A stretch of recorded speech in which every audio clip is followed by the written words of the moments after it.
চালাক মিয়া দোস্ত নওজোয়ান ভাত খাও, ভাতে তো খাও আর কিতা, আর বীর মানে মোবাইল টিপো আর নারী দেখো, ছবি দেখো আর চুলের পেখম ঘুরাও। হ্যাঁ ঘুরাও, সমস্যা নাই আব্বা, দেখবা তোমার চাইতেও বড় শক্তিধর এই পৃথিবী থেকে হারায় গেছে, তোমার চাইতেও বড় ক্ষমতাধর এই পৃথিবী থেকে হারায় গেছে। তুমি কেডা?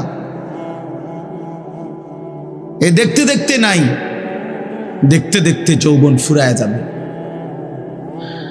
দেখতে দেখতে এই শক্তি সামর্থ্য ফুরিয়ে যাবে, ফুরায় যাবে। আশ-শাবাবু বাইনা দু'ফাইন, এক বড় বুজুর্গ বলছে, যুবক তুমি মনে রেখো, তুমি দুই দুর্বলতার মাঝখানে আছো। তোমার শিশুকাল দুর্বল, তোমার বৃদ্ধকাল দুর্বল, দুই দুর্বলতার মাঝখানে অল্প কিছু সময় তুমি শক্তি নিয়ে আসো, সেই শক্তির সময়টাই হচ্ছে যৌবনকাল। যদি কিছু করতে হয় শক্তির টাইমেই করো, নিজেকে গড়লে শক্তি থাকতেই গড়ো, নিজের আখিরাত সাজাইলে শক্তি থাকতেই সাজাও। হয় তুমি পিছনের দিকে শিশুকালে আর যাইতে পারবা না, আর বৃদ্ধকালে পৌঁছে গেলে দুর্বল হয়ে যাবে, তখনও আর পারবা না, অথবা কবরে চলে যাবে। এই জন্য 17 বছরের, 18 বছরের, 20 বছরের ছেলে তোমাদেরকে বলি, বাপ এত অল্প বয়সে যদি আল্লাহ পাকের এত বড় নাফরমান হও, মাত্র 18 বছর বয়সেও যদি তুমি আল্লাহকে এইভাবে না চিনো, 18 বছর 20 বছর বয়সেই যদি তুমি একটা সেজদা দিতে মন না চায়, আরে জানোয়ার তুই 60 বছর পর্যন্ত যাইতে যাইতে তোর অবস্থা কি হবে? বেঈমান, এই বেঈমান, এই নিকৃষ্ট, তোর হালাত কি হবে? তুই 18 বছর বয়স না হইতে যদি আল্লাহর এত বড় দুশ্মন হস, তো তোর বাকি হালাত।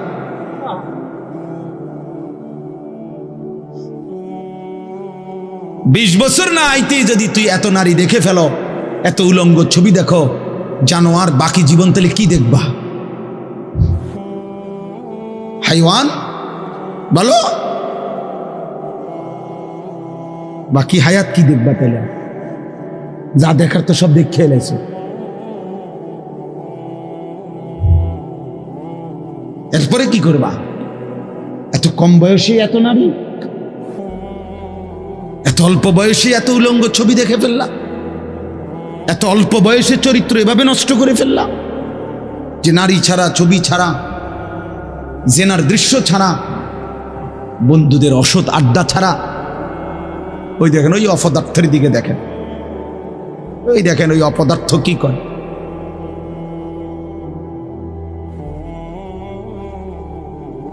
এই জন্য বললাম ভাই,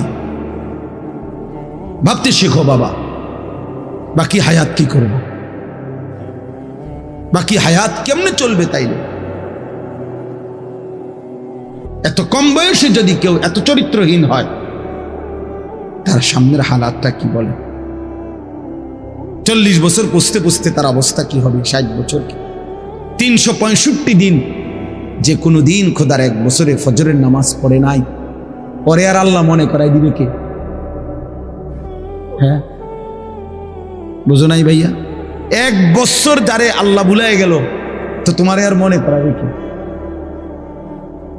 কে আছে তোমার এরপরে? আর যে সময় তোমার মাথার উপরে বাবা দাদা তাদের ছায়া আছে, তখনই যেহেতু তুমি আল্লাহ ভুলে গেছো, তো যখন তোমার বাপ মরে যাবে, দাদা মরে যাবে, মা মরে যাবে, তখন তোমারে আল্লাহর কথা মনে করাই দিবে কে? তোমারে আখিরাত মনে কর।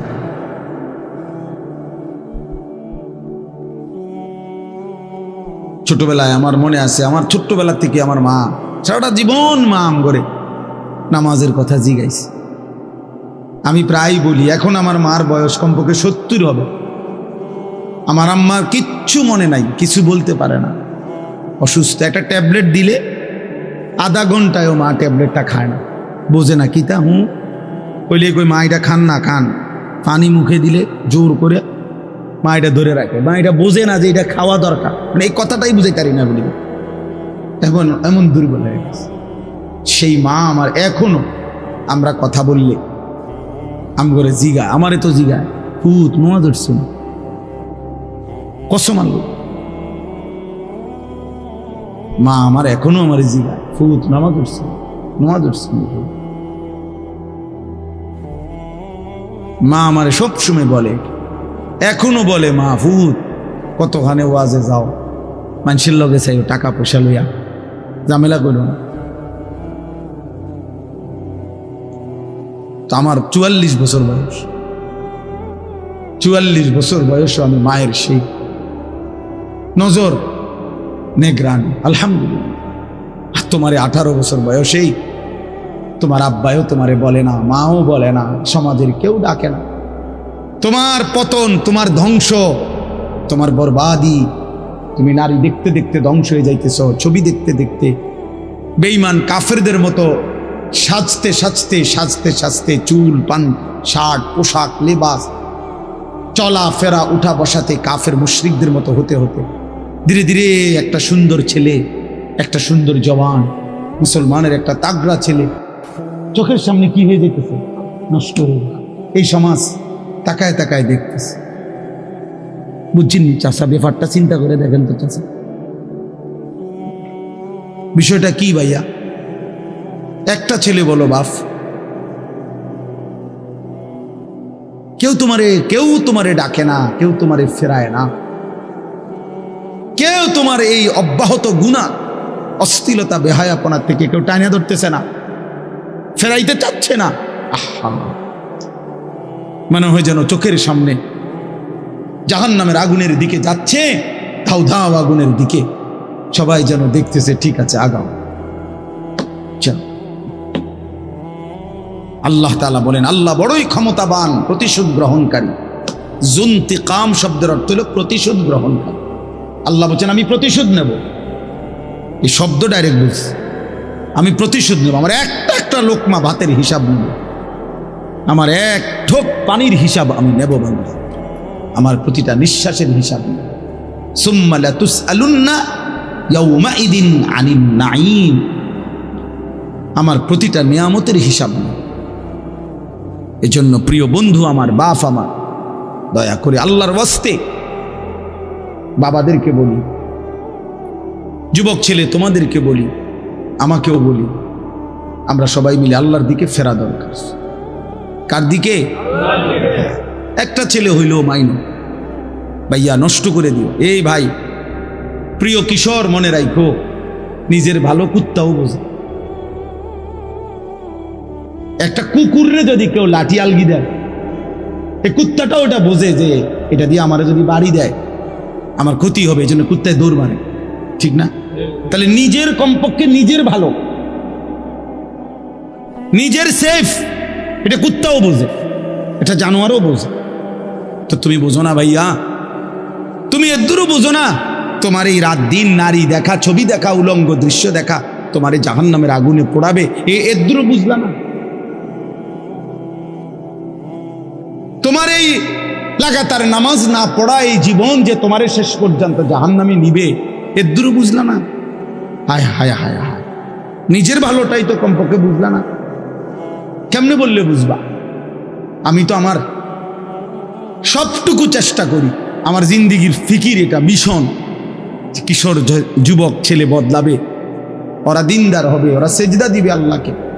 এক যুবক যখন সেজদা দেয় তো আল্লাহ তাআলার আরশ নড়ে ওঠে। আল্লাহ তাআলা আরশ আজিম থেকে বলে, যুবক আমার সেজদা দিলি, যা আমি ওয়াদা দিলাম তোরে এই আরশের নিচে ছায়া দেব। তুই আসবি যুবক হাসরের ময়দানে, আমি তোরে আরশের নিচে ছায়া দেব। শাবুন নাশাআ ফি ইবাদাতিল্লাহ, নবীজি বলেন যে যুবক তার যৌবন কালটা আল্লাহর ইবাদতে বেড়ে উঠছে, আল্লাহ রাসূল সাল্লাল্লাহু আলাইহি ওয়াসাল্লাম বলেন আল্লাহ তাআলা তাকে আরশের নিচে ছায়া,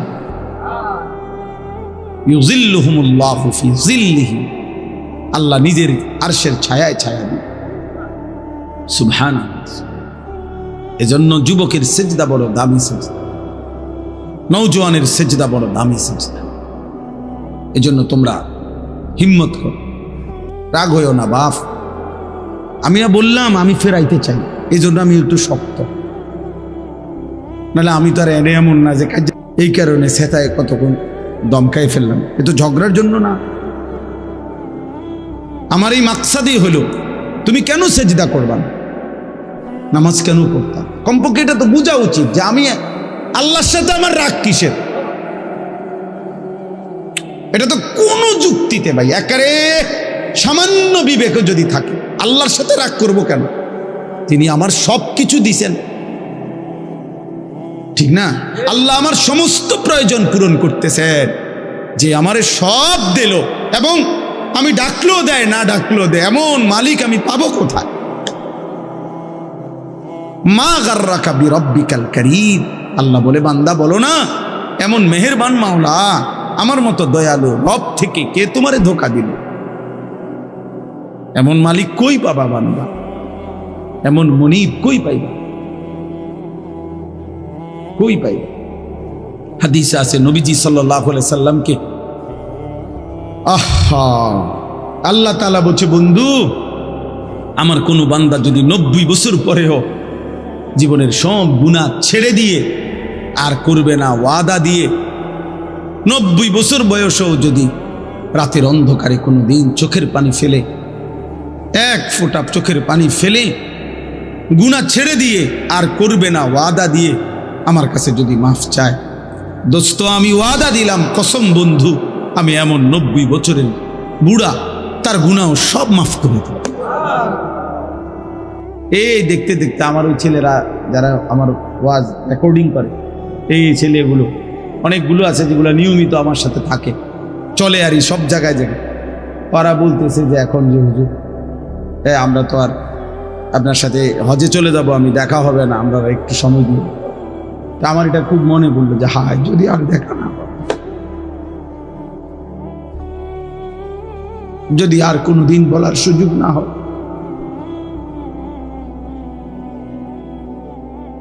আল্লাহ আমাদেরকে মাফ করে দেন। চলেন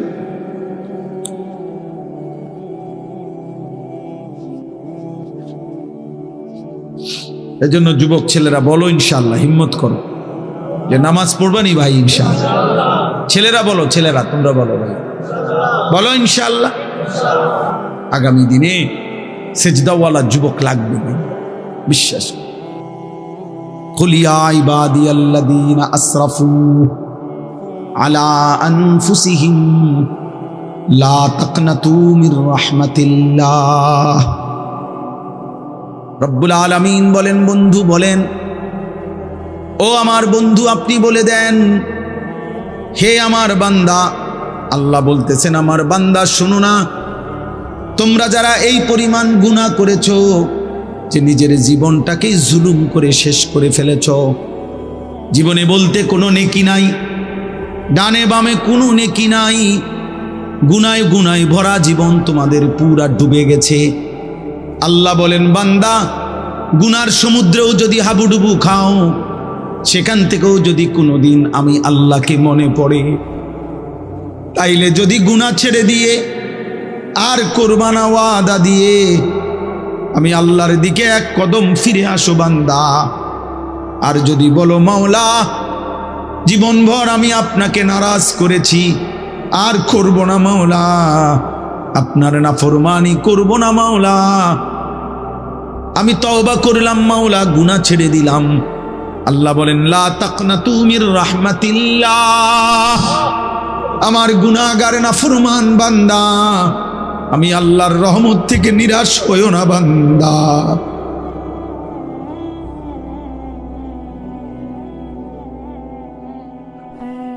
मायूस ना हो अहले ज़मीन अपनी खताओं से, तकदीर बदल जाती है मुदतर की दुआओं से। আল্লাহ বলে বুজুর্গানে দিন শেরের মধ্যে বলছে এটা, হে আল্লাহর বান্দা জীবনের সব গুনাহগুলো নিয়েও তুমি নিরাশ হইও না, মায়ুস না হো, মায়ুস মানে নিরাশ, মায়ুস না হো আহলে জমিন, হে জমিনওয়ালা নিরাশ হইও না, अपनी खताओं से, নিজের গুনাহের কারণে। চোখের পানি ফেলো বান্দা, ডাকো তোমার আল্লাহকে। তকদীর বদল जाती है মুদতার কি দুআও সে। কোন অক্ষম অসহায় বান্দা যদি চোখের পানি ফেলে আল্লাহর কাছে দোয়া শুরু করে, তো আল্লাহ তার আযাবের সিদ্ধান্ত বদলে দেয়, বদলেই দেয়। আল্লাহ আমাকে মাফ করে দেয়।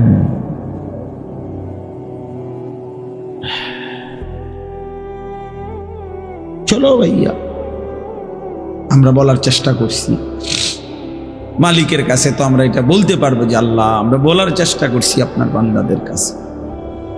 আমি যখন খুতবা পড়তেছি, আমি একজন ছেলেকে দেখলাম যে ওই যে বাদ্য বাজতেছে, কোনো জায়গার মধ্যে বাদ্য বাজ, সে বাদ্যের তালে তালে ঢুলতেছে, নিজের শরীর নাড়াইছে এখানে বসে।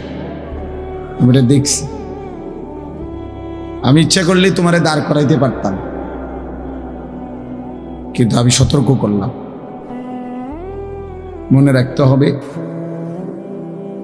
হাদিসের মধ্যে আছে আল্লাহ নবী সাল্লাল্লাহু আলাইহি ওয়াসাল্লাম বলছেন, ইস্তিমাউল মালাহি মাসিয়াতুন, এই গান শোনা, বাদ্য শোনা, এটা গুনাহ। ওয়াল জুলুসু আলাইহা ফিসকুন, এবং ওই গানের মজলিসে বসা সে প্রকাশ্য পাপী, ফাসিক। এরপরের লাইনটা ভয়ানক, ওয়াত্তালাদ্দুদু বিহা কুফরুন, গান শুনে মজা নেওয়া, স্বাদ নেওয়া, এটা কুফরি। এই জন্য এটা বড় ভয়ানক বিষয়। আমরা যে তাল উঠলে, দুললে, নাচলে, তো এটা ঈমান চলে যাওয়ার আশঙ্কা, যে ভয়ানক বিষয়। হয়তো তোমার এমন অবস্থা যে তুমি যত নাফরমানি করো, হতে পারে শুক্রবারে তো নামাজ পড়ো, এই কথা মনে করিয়া যে তুমি মুসলমান। হতে পারে তো তুমি কারো জানাজা পড়ো, এই কথা মনে করে যে তুমি তো মুসলমান। কিন্তু যদি আমার অজান্তে আমার ঈমান না থাকে, আমি বুঝলামই না বা জানলামই না, হাসরের ময়দানে গিয়ে দেখলাম যে নামাজগুলো পড়ি নাই সেগুলোও নাই, যেই 2-1 ওয়াক্ত পড়ছি সেটাও নাই। কারণ ঈমানবিহীন কোনো ইবাদত কবুল হয় না, স্পষ্ট কথা এটা কোরআন। ওমান আরাদাল আখিরাতা ওয়া সাআ লাহা সাইয়াহা ওয়া হুয়া মুমিন ফাউলাইকা কানা সাইয়ুহুম মাশকুরা। আল্লাহ তাআলা বলেন, যে আখিরাত চায়, মানে জান্নাত চায়, আখিরাতের মুক্তি চায়, ওয়া সাআ লাহা সাইয়াহা, এবং জান্নাতের জন্য, আখিরাতের জন্য কঠোর পরিশ্রম করে, মানে আমলের মেহনত করে, ওয়া হুয়া মুমিন, এই অবস্থায় যে সে মুমিন। এইটা বলে নিছেন, ঈমান অবস্থায় যদি আখিরাতের আশায় কেউ সর্বোচ্চ মেহনত করে, ফাউলাইকা কানা সাইয়ুহুম মাশকুরা, আল্লাহ তাআলা বলেন তাহলে তার সমস্ত চেষ্টা কৃতজ্ঞতার উপযুক্ত, অর্থাৎ প্রতিদান পাওয়ার উপযুক্ত। তাহলে শর্ত হলো ওয়াহুয়া মুমিন, সে ঈমানদার হইতে হবে। ঈমান জরুরি। কোরআনুল কারীম আল্লাহ বলছে, ইয়া আইয়ুহাল্লাযীনা আমানু কুতিবা আলাইকুমুস সিয়াম, হে মুমিন তোমাদের উপরে রোজা ফরজ করা হয়েছে। তার মানে নাফরমানের উপরে না, বেঈমানের উপরে না। ঈমান জরুরি, ঈমান জরুরি। এভাবে সমস্ত আমলের ক্ষেত্রে আল্লাহ তাআলা ঈমানকে শর্ত করেছে। মান আমিলা সালিহাম মিন যাকারিন আও উনসা ওয়া হুয়া মুমিন, আল্লাহ বলেন পুরুষ কিংবা নারী ঈমান অবস্থায় যেই নেক আমল করবে, আমি আল্লাহ তাআলা তাকে ফালানুহইয়ান্নাহু হায়াতান তাইয়্যিবা, দুনিয়াতেই আরামের পবিত্র জীবন দান করব। ওয়ালানাজজিয়ান্নাহুম আজরাহুম বিআহসানি মা কানু ইয়ামালুন, এবং তার সমস্ত আমলের বিনিময়ে আখিরাতে সর্বোত্তম বিনিময় জান্নাত দান করে। শর্ত হইল ওয়াহুয়া মুমিন। কি হইতে হবে? ইমান। ইমান জরুরি, ইমান জরুরি। এই জন্য দাওয়াত ও তাবলীগের মেহনতে ইমানের মুজাকারা হয় বেশি, ইমানের কথা তাবলীগের সাথীরা বেশি আলোচনা। আল্লাহর বান্দাদের কাছে ঘুরে ঘুরে ইমান শেখায়। অনেকে এটা বুঝে না, কি করে মসজিদে মসজিদে ঘুরে ঘুরে। হ্যাঁ, আপনি দেখতে পারেন না মসজিদে ঘুরে ঘুরে কি করে? মসজিদে ঘুরে ঘুরে বন খায়। মূলত আল্লাহর বান্দাদেরকে ইমান শেখায়, আখিরাত চেনায়। ইমান জরুরি। কিশোর নওজোয়ান, তোমরা শোনো বাবা, হাদিসে আছে নবী সাল্লাল্লাহু আলাইহি ওয়াসাল্লামের একজন সাহাবী ছিল জুনদুব ইবনে আব্দুল্লাহ। জুনদুব ওনার নাম, সাহাবীর নাম। তিনি বলছেন যে আমরা যখন কিশোর ছিলাম, ওয়া নাহনু হাযাবিরা, হাযাবিরাতুন আরবি শব্দ, অর্থ হলো করিবুল বুলুগ, আমরা বালেগ হওয়ার কাছাকাছি, মানে কিশোর। কিশোর টিনেজ কয়, ইংরেজিতে টিনেজ কয়, মানে ইংরেজি অক্ষরের মধ্যে যেগুলোর মধ্যে টিন এটা আছে, এই 10 এর পরে 11 পরে কি,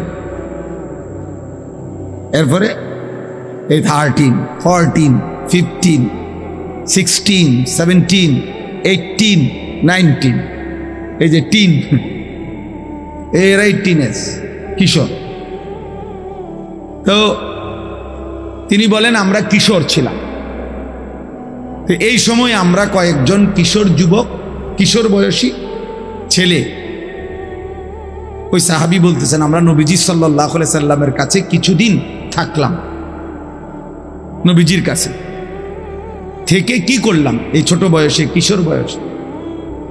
তো তিনি বলেন ফাতাআল্লামনাল ঈমান, আমরা এই কিশোর বয়সে নবীজির কাছে থেকে অবস্থান করে ঈমান শিখলাম। ফাতাআল্লামনাল ঈমান। এজন্য দোস্ত, ঈমান শিখতে হয়, মুসলমান হইতে হয়, মুমিন হইতে হয়। এমনি শুধুমাত্র লা ইলাহা ইল্লাল্লাহ এই বাক্যটা মুখস্থ জানলে যথেষ্ট না। এটা তো একটা বাক্য, কালেমা ঈমানের। এটা দরকার, এটা বাধ্যতামূলক, কিন্তু শুধু এই বাক্যটা জানা, বলা, এটা মুখস্থ থাকা, এটাই যথেষ্ট নয়। নবীজি সাল্লাল্লাহু আলাইহি ওয়াসাল্লাম বলছেন, একেবারে সব হাদিসের কিতাবে আছে, আল ঈমানু বিদউন ওয়া সাবউনা শু'বা, ঈমানের 70টার চাইতে বেশি ডালপালা রয়েছে, শাখা প্রশাখা। মোবাইল নামান, মোবাইল নামান, আসেন আবার মিয়া। বলছি না, আমি ভালো না লাগবে চলে যান। তো আল ঈমানু বিদউন ওয়া সাবউনা শু'বা, ঈমানের 70টার চাইতে বেশি ডালপালা রয়েছে, নবী সাল্লাল্লাহু আলাইহি ওয়াসাল্লাম বলছেন। তো মুহাদ্দিসিন উলামায়ে কেরাম ব্যাপক গবেষণা করে বের করছেন ঈমানের মোট শাখা প্রশাখা হলো ৭৭টা। কয়টা? ঈমানের ৭৭টি শাখা প্রশাখা। তো নবীজি সাল্লাল্লাহু আলাইহি ওয়াসাল্লাম বলেন, ফাআফদালুহা কাউলু লা ইলাহা ইল্লাল্লাহ, এই ৭৭টি শাখার মধ্যে সবচেয়ে বড় ডাল, সবচেয়ে বড় শাখা, প্রধান শাখা, যে আমরা লিখছেন কেন্দ্রীয় জামে মসজিদ, মনে করেন কেন্দ্রীয় শাখা মানে প্রধান শাখা, মেইন ডাল, লা ইলাহা ইল্লাল্লাহ, এই বাক্য বলা। তাহলে তো ৭৭টা শাখার একটা প্রধান শাখা হইল কি? এই কালেমার। তো বাকি ৭৬টা বলো ভাইয়া, ছেলেরা বলো, বাবা তুমিও বুঝো, আমিও বুঝি যে তুমিও মরে যাবে, আমিও মরে যাব। এটা সহজ কথা দোস্ত, তোমারও শেষ আছে আমারও শেষ আছে, হাসলেও মরে যাবা কাঁদলেও মরে যাবে, এটা সবাই আমরা বুঝি। আমরা যে আল্লাহ তাআলার কাছে ফিরব এ ব্যাপারে সবাই আমরা বুঝি।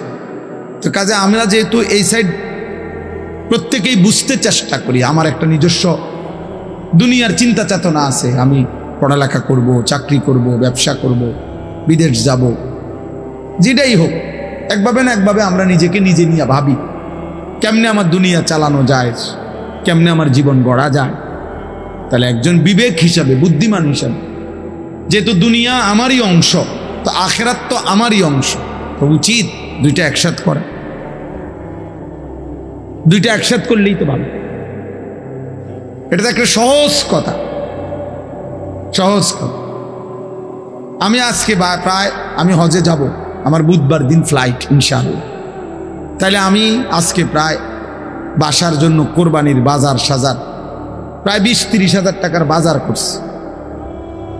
তো বাজারও করলাম, তো আমি আবার মাহফিলও আইসা আসরের নামাজের পরে আমার ব্রাহ্মণবাড়িয়া শহরে বয়ান ছিল, সেখানেও আইসা আমি আসরের জামাত ধরছি, জামাত পড়ে ওর আবার বয়ানও করছি। তাহলে এইটাও আমার কাজ, সংসারের বাজার করে দেওয়া ওইটাও আমার কাজ। তা আমি ওই হিসাব করে উঠছি, যে হিসাব করলে আমি বাজারও শেষ করতে পারবো, আবার কুমিল্লা ক্যান্টনমেন্ট থেকে গিয়া ব্রাহ্মণবাড়িয়া আসরের নামাজ ধরতে পারবো। আমার কাজ এটা। আমি এখানে আসতে হবে, আমার তাড়াহুড়া। আমি ছিলাম সেই বেড়তলা ব্রাহ্মণবাড়িয়া বিশ্ব রোডের কাছে, বাংলাদেশের শ্রেষ্ঠ আলেমে দ্বীন ওয়াইজ আল্লামা জুবায়ের আহমদ আনসারী রাহমাতুল্লাহ আলাইহি হুজুরের মাদ্রাসায় বয়ান করছি, মাগরিবের পর। জামিয়া রহমানিয়া হুজুরের মাদ্রাসা। জি, তাইলে ওইখানে আমি এখন, এইখানেও আমার আসা দরকার। ওইখানে আমি এশার নামাজ ইতমিনানের সাথে জামাত পড়ে, সুন্নত বিতির পড়েই এরপরে আসছি। এখন এখানে আমার দেরি হইব কিছুটা, আমি বুঝছি, কিন্তু আমার জামাত পড়তে হবে কিনা কথা বলেন না? তাই এটা আমার জিম্মাদারি, যেটা আমাকে করতেই হবে। আমি এটা ছাড়বো কেন? এটা ছাড়বো কেন? নাই তো 2জন মানুষ কম হবে, 5 জন শুনবে, অসুবিধা কি? মানুষ চলে গেছে, তো চলে গেলে আমার সমস্যা কি? কথা বোঝে? তাইলে বিষয়টা হইল, একজন সহজ কথা হলো, একজন বুদ্ধিমান হিসাবে একেবারে আদনা বিবেক থাকলেও যে কেউ আমাদের বোঝা উচিত যে দুনিয়াও আমার, আখিরাতও আমার। বাজারও করো, ব্যবসাও করো, আল্লাহকে সেজদাও করো, নামাজও পড়ো। এই জন্য বাপ ছেলেদেরকেও বলি, বাবা দিন শিখতে হয় ভাইয়া। তোমরা অনেক ছেলে আসো যারা মা বাবাও গাফেল, তোমরা নিজেরাও গাফেল। তোমরা ইসলামকে একটা খামখেয়ালি মামুলি বিষয় মনে করো, মন মতো নামাজ পড়ো। অনেক ছেলে আছে তোমরা ফরজ গোসল কেমনে করে জানো না, অথচ তোমাদের বীর্যপাত হয়। কিন্তু তোমরা ফরজ গোসল শরীয়তে নির্ধারিত পদ্ধতি আছে, শুধু পানিতে ডুবাইলেই গোসল ফরজ আদায় হয় না। শরীয়তে নির্ধারিত নিয়ম আছে, ওই নিয়মে যদি কেউ ফরজ গোসল না করে, সে 100 সে নাপাক, অপবিত্র। এবার সে যদি কাবা শরীফের ছাদে দাঁড়াইয়েও নামাজ পড়ে, আল্লাহর কসম তার নামাজ কবুল হবে না, তার জুমার নামাজও হবে না, তার জানাজার নামাজও হবে না, কিছুই হবে। তাহলে দিন শিখতে হয়, ইসলাম শিখার জন্য, দিন শিখার জন্য জরুরি, এটা জরুরি। এটা বলে কিছু লোক মাদ্রাসায় পড়ে, ওনাগো ভাল লাগছে, ওনারা মাদ্রাসায় পড়ে, ওনারগো ভাল লাগছে, ওনারা স্কুলে পড়ে, ওনারগো ভাল লাগছে, ওনারা কিন্টার গার্ডেনে পড়ে, যে জেনে ভাল লাগে পড়বো না। এটা মস্কারি না, কোরআন কোনো মস্কারি না। যে যার যেটা ভাল লাগে, যার মন চায় কোরআন শরীফ পড়ুক, যার মন চায় বাংলা পড়ুক, যার মন চায় ইংরেজি পড়ুক, না না, এটা এরকম একটা বিষয় না। এটা আমার ইবাদত। কোরআন শরীফ পড়া এটা শুধু একটা পড়া না দোস্ত, এটা একটা ইবাদত। কোরআনুল করিম তেলাওয়াত করা একটা কি, বাংলা রিডিং পড়া ইবাদত। অঙ্ক করা ইবাদত, তাহলে এটার সাথে এটার মিল আছে কি? এই জন্য নীরবে আলহামদুলিল্লাহ অনেক সুন্দরভাবে বসছেন সবাই, বাবারাও বসছেন, ছেলেরা তোমরাও বসছো। বাপ, বুঝতে শেখো, দিন শেখা দরকার। আখেরাত আমি বুঝি নাই বললেই আখেরাত নাই এমন না ভাই। আমি খেয়াল করি নাই বললেই আখেরাত হবে না, বিষয়টা এমন না। তুমি হয়তো ভাবতেই পারো যাই বুঝি নাই হুজুর, আমরা স্কুলে পড়ছি, এত কিছু কি আর আমরা জানি? দোস্ত, এই সমস্ত এই সামান্য কথায় আখেরাত টিকবে না। অনেক চাচারা আছেন, আপনারাও বলেন হুজুর আমরা গ্রামের মানুষ, মূর্খ সুরক্ষ মানুষ, আমরা এত কিছু টুয়াইলি কি আর ওই বলি, আমরা কি আর পারব না? এই সমস্ত কথা বললে খোদার কসম বাবা আখেরাত টিকবে না। হাসরের ময়দান ফাইজলামির জায়গা না, আপনার মস্কারি না, এটা সাদওয়ান না। আপনি গপ মারবেন বইয়া বইয়া, ফালতু কথা বলবেন, মস্কারি করবেন, জি না। 60 বছরেও যে মুসলমান হয়েও নিজের নামাজ সুন্দর করে নাই, 10টা সূরা শুদ্ধ করতে পারে নাই, ওই জিন্দিগি বদনসিব, দুর্ভাগা জীবন। ওই চাচাও বদনসিব, ওই দাদাও বদনসিব, বেটা দুর্ভাগা মানুষ। এটা জীবনটারে বাদ কতগুলো পানসুবারি বন বিড়ি সা বিস্কুটের মধ্যে শেষ করে দিয়েছে, তামাশা করছে, জিন্দিগিকে তামাশা করছে। মনে করছে মোল্লা মুন্সিরা এরকম কত কথায় কয়, মারতো না চাই না, মারতেন না, আমনও মারতেন না, অসুবিধা না। হ্যাঁ, আপনি বাতে তো খান, আমরা বাতে খাই, আমরা তো আর শুধু বন খাই না, ভাত খাই, এই দুনিয়া পার হইতেছি। আখিরাতে দেখবেন এই মস্কারির পরিণতি কি। তাকাদু তামাইয়াজু মিনাল গাইজ কুল্লামা উলকিয়া ফিহা ফাওজুম সাআলাহুম খাজানাতুহা আলাম ইয়াতিকুম নাযীর। রব্বুল আলামিন বলে, জাহান্নামীকে যখন জাহান্নামে ফেলা হবে, জাহান্নামের ভীষণ আগুনে টকবক করবে, প্রচন্ড জাহান্নামের গর্জন আওয়াজ শোনা যাবে, আর জাহান্নামের ভীষণ চিৎকারে জাহান্নামের ফেরেশতারা তখন তাকে ডাক দিয়ে বলবে, আলাম ইয়াতিকুম নাযীর।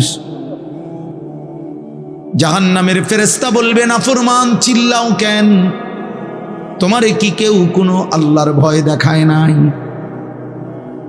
আলাম ইয়াতিকুম নাযীর, কোন ভয় প্রদর্শনকারী বান্দা কি তোমার কাছে আসে নাই? ক্বালু বালা, জাহান্নামী তখন বলবে, হ্যাঁ, কাদ জাআনা নাযীর, হ্যাঁ ফেরেশতা, আমার কাছে আল্লাহর পক্ষ থেকে ভয় প্রদর্শনকারী বান্দা এসেছিল। কত ইমাম সাহেব, কত আলেম ওয়াইজ, কত বক্তা, কত আউলিয়া, কত বুজুর্গ, কত নেককার মানুষ আমারে বারবার বলেছিল, ফাকাযযাবনা, আমি মিথ্যা মনে করেছিলাম। ওয়াকুলনা মা নাযালাল্লাহু মিন শাই, আমি বলছিলাম এগুলো আল্লাহ নাজিল করে নাই। ইন আনতুম ইল্লা ফি দালালিন কাবীর, আমি আরো বলেছিলাম তোমরা মোল্লা মৌলবীরাই বড় বেশি ভুলের মধ্যে আছো। সরাসরি কোরআন শরীফের তরজমা। وقالوا لو كنا نسمع أو نعقل ما كنا في أصحاب السعير। আল্লাহ বলেন, জাহান্নামী বলবে, ফেরেশতা সেদিন দুনিয়ার জমিনে যদি একটু বুঝতাম অথবা একটু শুনতাম, তাহলে আজকে আমরাও জাহান্নামী হতাম না।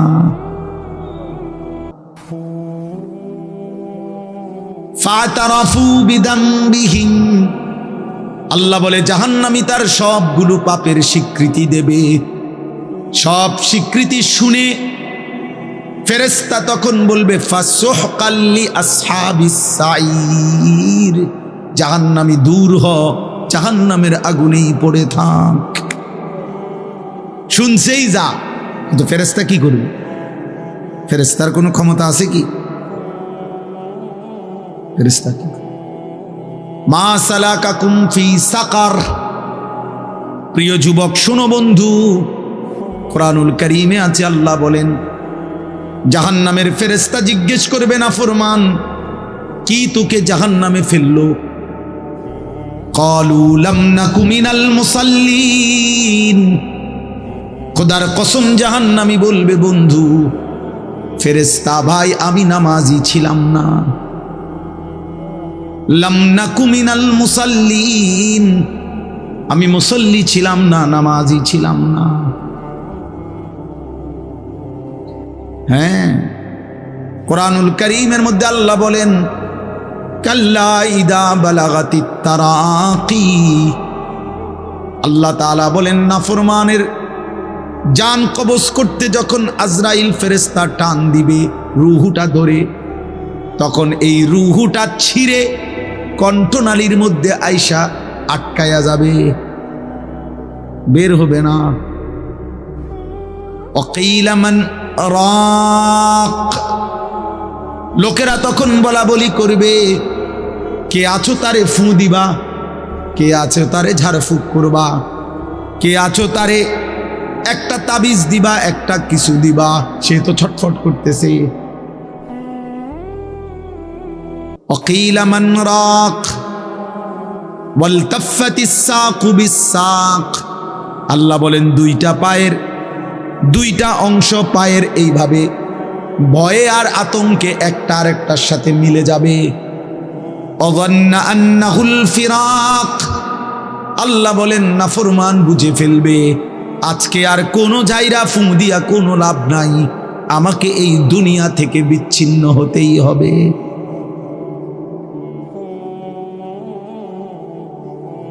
অযন্না আন্নাহুল ফিরাক। রব্বুল আলামিন বলেন এভাবে ছিন্ন করে রুহুটাকে ছিঁড়া কেন, জাহান্নামীকে কেন জান কবজ করা হলো? তো আল্লাহ নিজে বলেন ফালা সাদ্দাকা ওয়ালা সাল্লা। এই নাফরমান আমি আল্লাহর কথা সত্য মনে করে নাই, আর ওয়ালা সাল্লা এবং নামাজ আদায় করে নাই। এই জন্য হ্যাঁ চালাক মিয়া দোস্ত নওজোয়ান ভাত খাও, ভাতে তো খাও আর কিতা, আর বীর মানে মোবাইল টিপো আর নারী দেখো, ছবি দেখো, আর চুলের পেখম ঘুরাও। হ্যাঁ ঘুরাও, সমস্যা নাই আব্বা, দেখবা তোমার চাইতেও বড় শক্তিধর এই পৃথিবী থেকে হারায় গেছে,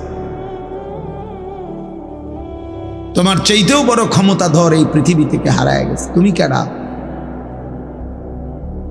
এ দেখতে দেখতে নাই, দেখতে দেখতে যৌবন ফুরায় যাবে, দেখতে দেখতে এই শক্তি সামর্থ্য ফুরিয়ে যাবে, ফুরায় যাবে। আশ-শাবাবু বাইনা দু'ফাইন। এক বড় বুজুর্গ বলছে যুবক তুমি মনে রেখো তুমি দুই দুর্বলতার মাঝখানে আছো। তোমার শিশুকাল দুর্বল, তোমার বৃদ্ধকাল দুর্বল, দুই দুর্বলতার মাঝখানে অল্প কিছু সময় তুমি শক্তি নিয়ে আসো, সেই শক্তির সময়টাই হচ্ছে যৌবনকাল।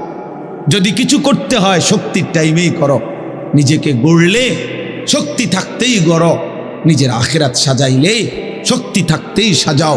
হয় তুমি পিছনের দিকে শিশুকালে আর যাইতে পারবা না, আর বৃদ্ধকালে পৌঁছে গেলে দুর্বল হয়ে যাবে, তখনও আর পারবা, অথবা কবরে চলে যাবে। এই জন্য 17 বছরের 18 বছরের 20 বছরের ছেলে তোমাদেরকে বলি বাপ, এত অল্প বয়সে যদি আল্লাহ পাকের এত বড় নাফরমান হও, মাত্র 18 বছর বয়সেও যদি তুমি আল্লাহকে এইভাবে না চিনো, 18 বছর 20 বছর বয়সেই যদি তুমি একটা সেজদা দিতে মন না চায়, আরে জানোয়ার তুই 60 বছর পর্যন্ত যাইতে যাইতে তোর অবস্থা কি হবে বেঈমান? এই বেঈমান সবচেয়ে নিকৃষ্ট, তোর হালাত কি হবে? তুই 18 বছর বয়স না হইতে যদি আল্লাহর এত বড় দুশ্মন হস, তো তোর বাকি হালাত।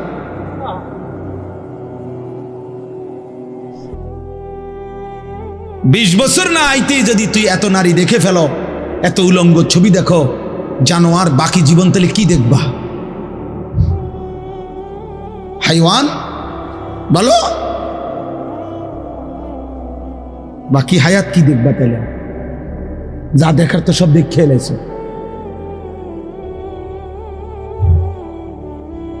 এরপরে কি করবা? এত কম বয়সে এত নারী, এত অল্প বয়সে এত উলঙ্গ ছবি দেখে ফেললাম, এত অল্প বয়সে চরিত্র এভাবে নষ্ট করে ফেললাম যে নারী ছাড়া, ছবি ছাড়া, জেনার দৃশ্য ছাড়া, বন্ধুদের অসৎ আড্ডা ছাড়া। ওই দেখেন, ওই অপদার্থের দিকে দেখেন, ওই দেখেন ওই অপদার্থ কি করে।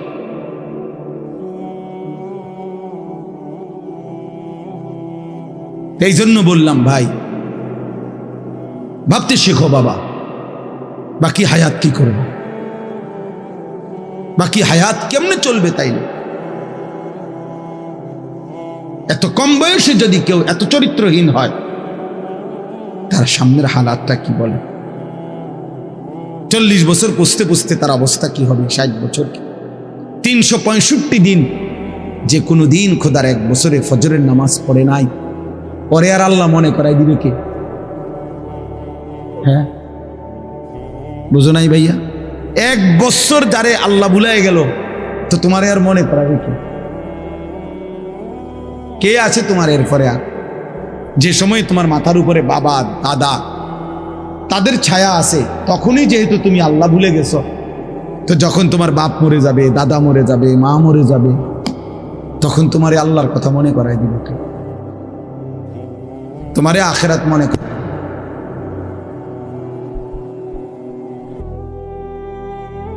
ছোটবেলায় আমার মনে আছে, আমার ছোট্টবেলা থেকে আমার মা সারাটা জীবন মা আমগরে নামাজের কথা জিগাইছে। আমি প্রায় বলি, এখন আমার মার বয়স কমপক্ষে 70 হবে, আমার আম্মার কিচ্ছু মনে নাই, কিছু বলতে পারে না, অসুস্থ। একটা ট্যাবলেট দিলে আধা ঘন্টায়ও মা ট্যাবলেটটা খায় না, বোঝে না কিতা। কইলে কই মা এটা খান না, খান। পানি মুখে দিলে জোর করে মা এটা ধরে রাখে, মা এটা বোঝে না যে এটা খাওয়া দরকার, মানে এই কথাটাই বুঝাই পারি না বলি। এখন এমন দুর্বল হয়ে গেছে সেই মা আমার। এখনো আমরা কথা বললে আমগরে জিগা, আমারে তো জিগা, ফুত নোয়া ধরছ না, কসম আল্লাহ, মা আমার এখনো আমার জিগা, ফুত নামা ধরছ, নোয়া ধরছ। মা আমারে সবসময় বলে, এখনো বলে, মা ফুত কতখানে ওয়াজে যাও, মানুষের লগে চাই টাকা পয়সা লইয়া, ঝামেলা করো না। তো আমার 44 বছর বয়স, 44 বছর বয়স আমি মায়ের সেই নজর নেগ্রান, আলহামদুলিল্লাহ। আর তোমারে 18 বছর বয়সেই তোমার আব্বাও তোমারে বলে না, মাও বলে না, সমাজের কেউ ডাকে না। তোমার পতন, তোমার ধ্বংস, তোমার বরবাদি, তুমি নারী দেখতে দেখতে ধ্বংস হয়ে যাইতেছ, ছবি দেখতে দেখতে বেঈমান কাফেরদের মতো সাজতে সাজতে সাজতে সাজতে, চুল পান, শার্ট পোশাক লেবাস, চলা ফেরা উঠা বসাতে কাফের মুশরিকদের মতো হতে হতে ধীরে ধীরে একটা সুন্দর ছেলে, একটা সুন্দর জওয়ান মুসলমানের একটা তাগড়া ছেলে চোখের সামনে কি হয়ে যেতেছে, নষ্ট হয়ে। এই সমাজ তাকায় তাকায় দেখতেছে। বুঝছেন চাষা? ব্যাপারটা চিন্তা করে দেখেন তো চাষা, বিষয়টা কি ভাইয়া? একটা ছেলে বলো বাপ, কেউ তোমারে ডাকে না, কেউ তোমারে ফেরায় না, কেউ তোমার এই অব্যাহত গুনাহ, অশ্লীলতা, বেহায়াপনা থেকে কেউ টানিয়ে ধরতেছে না, ফেরাইতে চাচ্ছে না। আহা, মনে হয় যেন চোখের সামনে জাহান্নামের আগুনের দিকে যাচ্ছে, ধাও ধাও আগুনের দিকে, সবাই যেন দেখতেছে, ঠিক আছে আগাও, চল। ومن يشاقق الرسول من بعد ما تبين له الهدى ويتبع غير سبيل المؤمنين আল্লাহ বলেন আমার রাসূলের মাধ্যমে আমি সব কিছু স্পষ্ট করে বলে দেওয়ার পরেও যারা আমার রাসূলের বিরুদ্ধাচরণ করবে ওয়াত্তাবি' গায়রা সাবিলিল মুমিনিন আমার প্রকৃত ঈমানদার যেই পথে চলে এই পথের উল্টো পথে যে চলবে আল্লাহ বলেন আমার রাসূলের বিরুদ্ধাচরণ যে করবে আমার ঈমানদার মুমিনের পথের উল্টো পথে যে চলবে নুওয়াল্লিহি মা তাওয়াল্লা আমি আল্লাহ তাকে সেই উল্টো পথেই চালাবো ওয়া নুসলিহি জাহান্নাম একদিন তারে ধাক্কা মেরে জাহান্নামেই ফেলে দেব খোদার কসম বন্ধু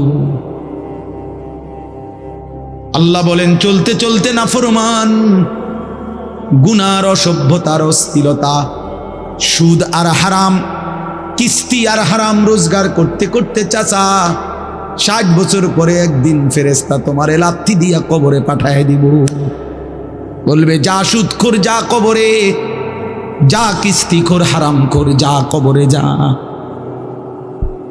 জীবনভর ওজনে কম দিলি জীবনভর হারাম রোজগার করলি না ফরমান যা এখন যা কবরে এত লম্বা হায়াত এত লম্বা রাত লম্বা দিন কখনোই আল্লাহকে মনে পড়লো না হালাল হারাম মনে পড়লো না আল্লাহ বলেন একদিন আমি তোকে পৌঁছায় দেব কবরে আল্লাহাকুমুত তাকাসুর হাত্তা যুরতুমুল মাকাবির আল্লাহ বলে বান্দা দুনিয়ার নেশায় পড়ে ডুবে গেলা আল্লাহ বলেন আখিরাতকে বান্দা ভুলে গেলা শুধুমাত্র তাকাসুর বাড়ানোর নেশা বাড়ানোর আরো টাকা আরো বাড়ি আরো গাড়ি আরো নারী আরো সুন্দরী আরো দুনিয়া আরো আরো আরো আরো আল্লাহ বলেন বাড়াইবার এই পাগলা নেশা তোমারে দুনিয়ায় ডুবায়া দিল আখিরাত ভুলায়া দিল হাত্তা যুরতুমুল মাকাবির এরই মাঝে কিন্তু একদিন বান্দা সত্যিকারে ঠিক ঠিক একদিন তোমার মোলাকাত হবে কবরস্থানে হাত্তা যুরতুমুল মাকাবির অচিরেই তুমি পৌঁছে যাবে সাক্ষাৎ হবে কবরস্থানে কাল্লা সাউফা তা'লামুন তাফসীরে লিখছে ফিল কবরে আল্লাহ বলেন সেই কবরে পৌঁছলেই আমি আল্লাহ তোমাকে জানায় দেব বান্দা আমার একটা একটা নাফরমানির শাস্তি কি তুমি কি মনে করছো বান্দা বাদ দুগা খাওয়াইছি দেখা নাফরমান তুই মনে করছো তো আমি আল্লাহ তোরে দেখি নাই না বেটা আমি তো ভাত তরকারি বেটা খাদ্য খাবার তো আমি কুত্তারও খাওয়াই বেটা তোরে খাওয়াবো না কেন তোরে আমি ভাত খাওয়াইছি দেখা তোরে আমি ঘুম পাড়াইছি তোরে আমি পেশাব পায়খানা করতে দিছি তোরে আমি কিছু বলি নাই দুনিয়ায় ছেড়ে দিছিলাম বান্দা আমি তো সব বলেই দিছি ইন্না হাদাইনাহুস সাবিলা আল্লাহ বলেন চলার রাস্তা তো আমি দেখায় দিছি রাসূল পাঠাইছি উলামা পাঠাইছি আউলিয়া পাঠাইছি ইমাম পাঠাইলাম খতিব পাঠাইলাম ওয়াইজ পাঠাইলাম বক্তা পাঠাইলাম কোরআন পাঠাইলাম সুন্নাহ পাঠাইলাম আমার রাসূলকে দিয়ে 23টা বছর লাগাইয়া এতভাবে বলে দিলাম এর পরেও বান্দা তুমি কোনোভাবে পাত্তা দিলা না ঠিক আছে বান্দা কবরে আইসো তখন মনে করবা বুঝবা আমি আল্লাহ কেমন জিনিস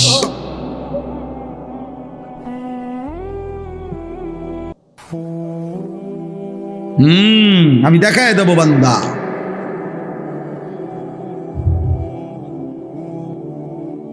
আমি দেখায় দেব তুমি জানো না বান্দা আমি কি পরিমাণ ক্ষমতাবান আল্লাহু আজিজুন যুনতিকাম আল্লাহ তাআলা বলেন আল্লাহ বড়ই ক্ষমতাবান প্রতিশোধ গ্রহণকারী যুনতিকাম শব্দের অর্থ হলো প্রতিশোধ গ্রহণকারী আল্লাহ বলেন আমি প্রতিশোধ নেব এই শব্দ ডাইরেক্ট বলছে আমি প্রতিশোধ নেব আমার একটা একটা লোকমা ভাতের হিসাব নেব আমার এক ঠোক পানির হিসাব আমি নেব বান্দা আমার প্রতিটা নিঃশ্বাসের হিসাব নেব সুম্মা লাতুসআলুন্না ইয়াউমাইদিন আনিন নাঈম আমার প্রতিটা নিয়ামতের হিসাব নেব এজন্য প্রিয় বন্ধু আমার, বাপ আমার, দয়া করে আল্লাহর ওয়াস্তে বাবাদেরকে বলি, যুবক ছেলে তোমাদেরকে বলি, আমাকেও বলি, আমরা সবাই মিলে আল্লাহর দিকে ফেরা দরকার।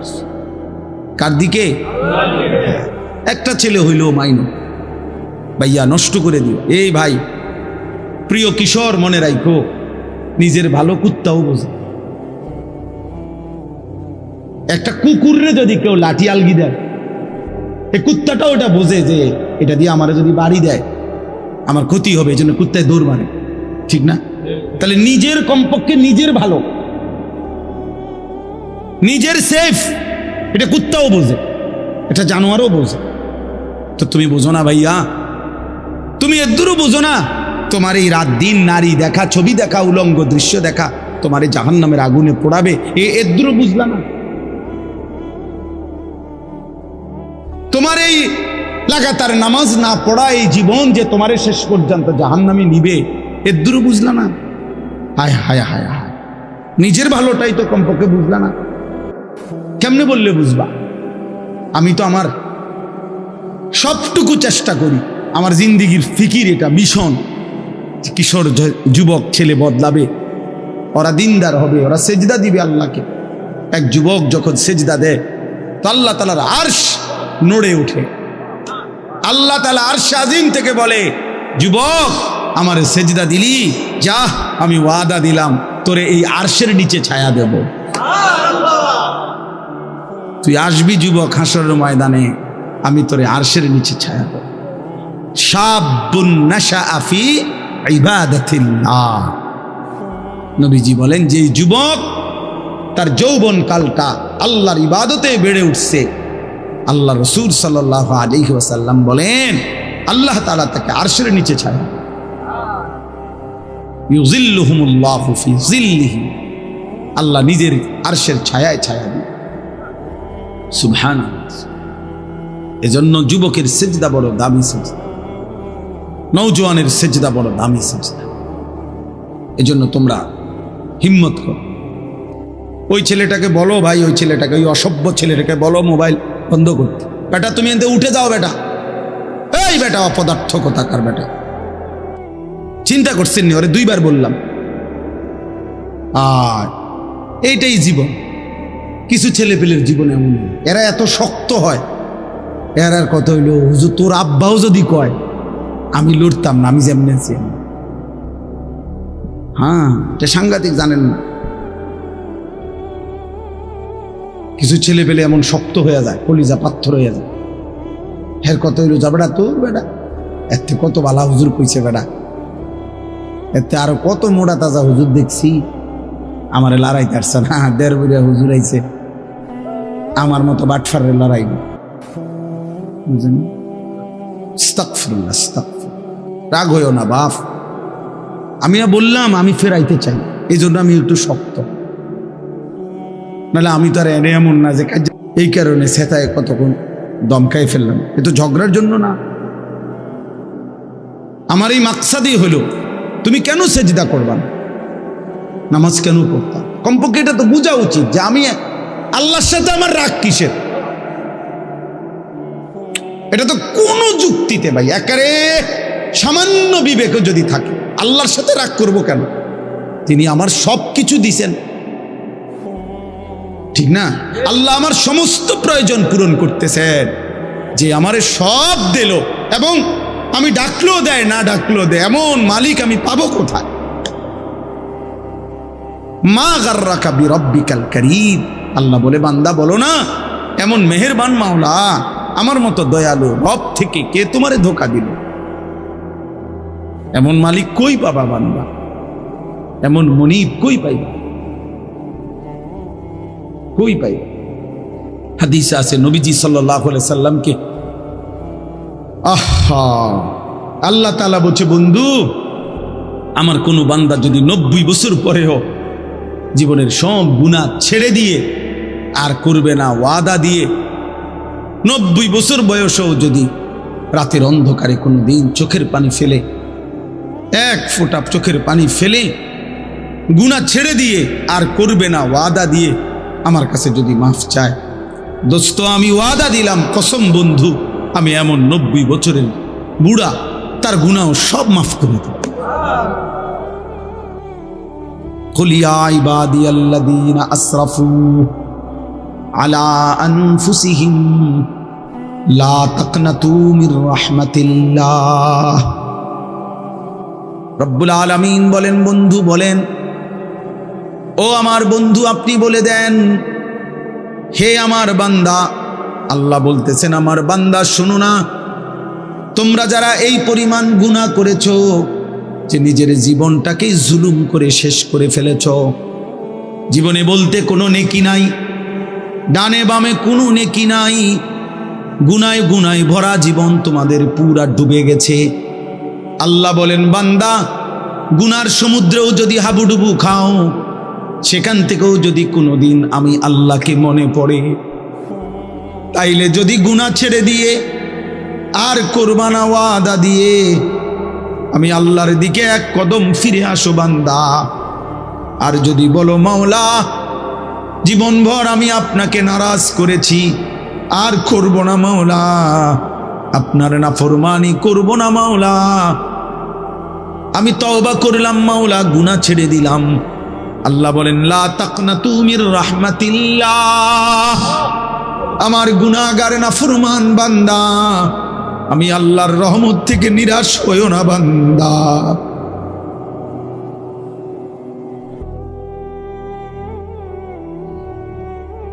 मायूस ना हो अहले ज़मीं अपनी खताओं से, तकदीर बदल जाती है मुदतर की दुआओं से। আল্লাহ বলে, বুজুর্গানে দিন শেরের মধ্যে বলছে এটা, হে আল্লাহর বান্দা, জীবনের সব গুনাহগুলো নিয়েও তুমি নিরাশ হইও না, মায়ুস না হো, মায়ুস মানে নিরাশ, মায়ুস না হো আহলে জমিন, হে জমিনওয়ালা নিরাশ হইও না, আপনি খতাউ সে, নিজের গুনাহের কারণে চোখের পানি ফেলো বান্দা, ডাকো তোমার আল্লাহকে, তকদীর বদল জাতি হ্যায় মুদতার কি দুআও সে। কোন অক্ষম অসহায় বান্দা যদি চোখের পানি ফেলে আল্লাহর কাছে দোয়া শুরু করে, তো আল্লাহ তার আযাবের সিদ্ধান্ত বদলে দেয়, বদলেই দেয়। আল্লাহ আমাকে মাফ করে দেয়।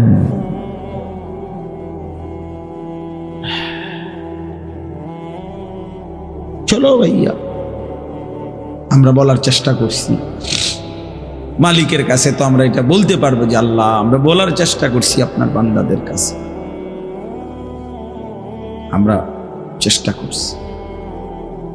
এজন্য প্রত্যেকে ইনশাআল্লাহ, আপনারা আসলে আমি মহব্বত করেই বললাম, কেন রাত এত হয়েছে, এরপরও খোলা আকাশের নিচে আপনারা মজা খুব সুন্দর করে মনোযোগ দিয়ে সবাই বসছেন।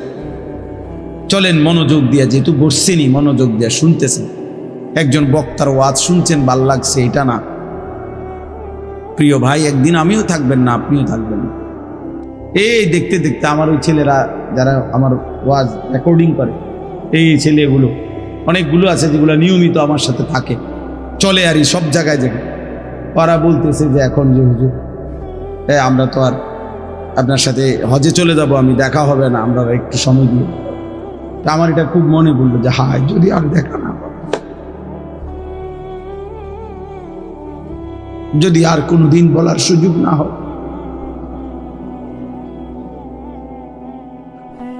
আল্লাহ আমাদেরকে মাফ করে দেন। চলেন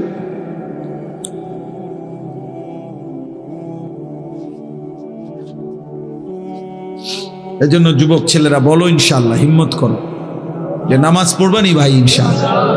ছেলেরা বলো, ছেলেরা তোমরা বলো ভাই, বলো ইনশাআল্লাহ। আগামী দিনে সেজদাওয়ালা যুবক লাগবে, বিশ্বাস। আগামীর সময়টা মাহাদির পক্ষে, ইসলামের পক্ষে সারা পৃথিবী, বাংলাদেশ না শুধু, সারা পৃথিবীতে কালেমার বিজয়ের জন্য, কোরআনের বিজয়ের জন্য, মাহাদির পক্ষে লড়বার জন্য, দাজ্জালের বিরুদ্ধে, ইহুদিদের বিরুদ্ধে, বেঈমানের বিরুদ্ধে যুদ্ধের জন্য সাহসী, ইমানদার, সেজদাওয়ালা যুবক লাগবে ইনশাআল্লাহ। তুমি নিয়ত করো যে সেদিনের সেই যুদ্ধে ইমানদারের পক্ষে যেন তুমি থাকো। আমি আমার ছোট ছেলেরও মস্ক করাইছি যে বাবা দোয়া করতে থাক বাপ, হয় তুই যুদ্ধ করবি না আমি যুদ্ধ করব, কিন্তু কালেমার বিজয় হবে ইনশাআল্লাহ, ইসলামের বিজয় হবে। এই দেখবেন একদিন পাকিস্তান এক ধাক্কা দিছে, 3 ঘন্টা লাগছে না, উড়ে এলাইছে। ইন্ডিয়া ঠান্ডা হয়ে গেছে, বুঝেন নাই? ঠান্ডা, একদম ঠান্ডা। হ্যাঁ, মোমেন দেখায় দিছে 10ই মে ফজরের নামাজের পরে পাকিস্তানি সেনাবাহিনী মধ্যে মুজাহিদ চূড়ান্ত হামলা করছে ফজরের নামাজ পড়ে। সব চ্যানেলে আসছে কথা খবর। ফজরের সালাম ফিরায়া নারায়ে তাকবীর আল্লাহু আকবরের ধ্বনি দিয়ে মিসাইল হামলা করছে। 3-4 ঘন্টার ব্যবধানে ভারত মাথা নোয়াইতে বাধ্য হয়েছে। এই দেখবেন একদিন ইনশাআল্লাহ, একদিন ঘুম থেকে জেগে শুনবা যুবক ফিলিস্তিন বিজয় হয়েই গেছে।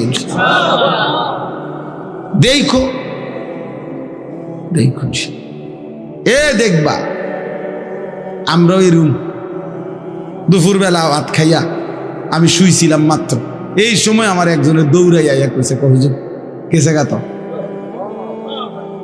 কেটা গেছে গা, গেছে গা, তাই নিয়ে গেছে গা, বুঝেন নাই? হ্যাঁ, বুবু গেছে গা। আমি তখন মসজিদে শোয়া ছিলাম, 5ই আগস্ট তাবলিগে সফরে গেছিলাম উত্তরবঙ্গ দিনাজপুরে, মসজিদে ছিলাম তখন। দুপুরবেলা মাত্র শুইছি, খাইতেছি, এই সময় আমার সাথে দৌড়াইয়া হুজুর গেছে গা। কি গেছে গা? গেছে গা, গেছে গা, যে গেছে গা, আসলেই গেছে গা, গেছে। হ্যাঁ, এজন্য ওলামা বিদ্বেষী যারা ছিল, লক্ষ লক্ষ ওলামায়ে কেরামকে বেইজ্জতি করেছে যারা, হাজারো রকমের জঙ্গি, বোমাবাজ, এই সমস্ত মিথ্যা ট্যাগ লাগায়া, মিথ্যা অপবাদ দিয়ে যারা এই প্রহসন করেছিল, তারা ঠিকই ভাইগা গেছে। মামুন বাংলার জমিনে আজও আছে, মামুনুল হক আছেই আছে, থাকবেও ইনশাআল্লাহ। এই জন্য এই কিশোরগঞ্জের এক বেয়াদব নেতা নামের এক বেয়াদব গত কয়েকদিন আগে, এই বেয়াদব ওলামায়ে কেরামের বিরুদ্ধে জঘন্য মিথ্যাচার করেছে, বিদ্রুপ করেছে। বাংলাদেশের এক নেতা, পাগল পাগল, ফজু পাগল, ফজু পাগলা, পাগলায় যা মন চায় তাই বলছে। এদেশের মুসলিম নারীদেরকে বলছে, তোমরা হুজুরদের বাচ্চা পেটে ধারণ করবা না। কত বড় বেয়াদব, কত বড় জঘন্য বেয়াদব, চিন্তা করে দেখে। ইনশাআল্লাহ সেদিন বেশি দূরে নয়, যেদিন এই বেয়াদবেরও লাঞ্ছনা অপমান আমরা দেখব ইনশাআল্লাহ। এজন্য প্রিয় ভাই, প্রিয় বাবা, সবার কাছে বলি, বাবা দিন মানেন, আল্লাহকে মানেন। এই বাপ, সংসার মানে স্ত্রী সন্তান, ছেলে মেয়ের নাম সংসার, স্ত্রী সন্তানের নাম পরিবার। খাট পালং আর সোফার হিসাব মিলাইয়েন না, সন্তানের নামাজের হিসাব মিলাইয়েন। খাট দেখান কিনতেন, সোফা দেখান কিনতেন। এবার 30 বছর বিদেশ করছে, 60 বছর কামাই রোজগারি করছে, বাজার করছে, ব্যবসা করছে, ক্ষেত খামার করছে। অন কিনছেন চাচা, শেষ বয়স হইল, হ্যাঁ করছে হুজুর আল্লাহর রহমতে 4টা রুম দিয়ে একটা বিল্ডিং করছে।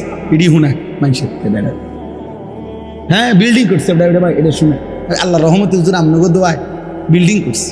রাস্তার লগে কদ্দুর জাগা লইছে, হ্যাঁ রাস্তার লগে জাগা লইছে, বিল্ডিং করছে। 4টা রুম, 2টা বাথরুম, বাথরুম দিয়েও টাইলস। আল্লাহু আকবার, কত বড় নিয়ামত। এখন টাইলসে মতে, কত বড় নিয়ামত আল্লাহ দিছে ওনারে। ওনার বাপ দাদা আগে পূর্বপুরুষ মাটিতে পেশাব করতো, এখন উনি এখন টাইলসে পেশাব করে, এর চাইতে বড় দৌলত আর কি হইতে পারে? 60 বছর সার্থক, আপনি এখন টাইলসে মতেন। এই জীবন, এই মুসলমান, 60 বছরের এই ছিল হিসাব। কি বললেন এগুলো? বিল্ডিং এর হিসাব দেন কেন? সোফার হিসাব দেন কেন? জমির হিসাব দেন কেন? হিসাব দিবেন সন্তানের। আমার সন্তান নামাজ পড়ে, আমার সন্তান আল্লাহকে সেজদা করে, আমার ছেলে মেয়ে আল্লাহকে সেজদা করে, আমার ঘরের বিবি বাচ্চা পর্দা করে, আমার ঘরের সবাই আল্লাহর কোরআন পড়তে পারে। কথা তো ছিল এই না?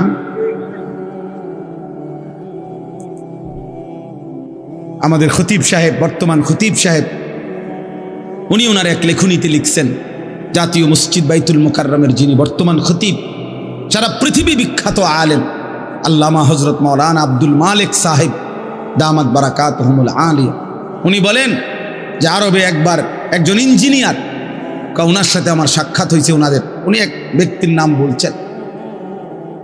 তো ওই ইঞ্জিনিয়ার ব্যক্তি বলছে, কয় যে জনাব, আমার বংশে গত 70 বছরে যত নারী পুরুষ আমাদের ফ্যামিলিতে গত হয়েছে, গত 70 বছরে এমন একজন নারী পুরুষ আমাদের বংশে নাই যে হাফেজ কোরআন নয়। এটা তো বলার মতো কথা, এটা বলার মতো কথা কিনা বলেন? বললে এটাই তো বলার মতো। শেখুল হাদিস আল্লামা আজিজুল হক রাহমাতুল্লাহ আলাই, তার বংশের সন্তান, ছেলে মেয়ে, ছেলের ঘরের নাতি নাতনি, মেয়ের ঘরের নাতি নাতনি সব হাফেজে কোরআন। আপনি খবর নেন, এই যে মামুনুল হক সাহেব, তাদের পুরা ফ্যামিলি হাফেজে। এটা তো বলার মতো কথা, এটা উল্লেখ করার মতো কথা ভাইয়া। বললে এটা বলেন, বিল্ডিং এর হিসাব দেখাবেন না। মা বোন যদি কেউ শুনে থাকেন, আপনাদের কবর, আমরা 5 ভাই 3 বোন। 2015 সালে আমার আব্বা ইন্তেকাল করছে। 43 বছর বাবা এক মসজিদে ইমামতি করছে, প্রাইমারি স্কুলে মাস্টারি করছে। 5 ভাইকেই বাবা মাদ্রাসায় পড়াইছে। আমার আব্বা থাকতেই আমরা 5 ভাই, আল্লাহর দয়া আল্লাহ করছেন, আলেম হয়েছে। বাবার ইন্তেকালের সময় আব্বা ঘরে, স্বাভাবিক ঘরে মারা গেছে। আমার আব্বার যে সময় শ্বাস টানতেছে, আমরা ভাই বোন সবাই ছিলাম, আমাদের ছেলে মেয়েরাও ছিল, আব্বার নাতি নাতনি সব মিলাইয়া আমরা প্রায় 25 জন ভাই বোন নাতি নাতনি মিলে আল্লাহর কোরআন পড়তেছিলাম। এই সময় আমার আব্বা ইন্তেকাল করছে। আমার মা কাঁদতেছিলেন, আমি মারে জড়াইয়া ধরে বলছিলাম, মা আপনি কাইদেন না। একটু পরে আব্বারে যখন কবরে, ফেরেশতা বলবে মান রব্বুক, আমার আব্বা বলবে ফেরেশতা 25 জন বংশধর যেই রবের কোরআন পড়া রাইখা আসছি, আমি সেই রব চিনব না? বললি কি ফেরেশতা? রব চিনব না কেন? রব চিনব না কেন?